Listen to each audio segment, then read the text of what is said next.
Guys, তো এই শর্টসে আমি শেয়ার করছি আমরা যে সুন্দরবনে কটেজটায় ছিলাম। কটেজটার নাম হচ্ছে সলিটারি নুক এবং কটেজটা হচ্ছে পাখিরালয়তে, গোসাবা পাখিরালয়। তো দেখতেই পাচ্ছ কটেজটা পুরোটা ভিলেজের মধ্যে, তুমি মনে হবে যে কোনো ভিলেজ এরিয়াতে রয়েছে, একদম প্রকৃতির সান্নিধ্যে।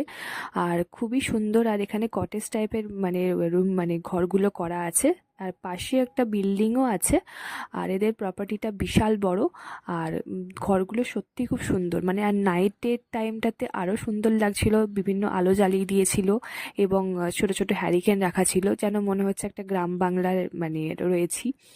আর খুব সুন্দর লেগেছে। প্রচুর ফুল গাছ আছে আর প্রচণ্ড গাছপালা রয়েছে।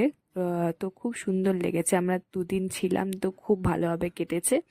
তো তোমরা কিন্তু গুগলে সার্চ করে নিতে পারো সলিটারি নুক আর গোসাবা পাখিরালয়তে এটা।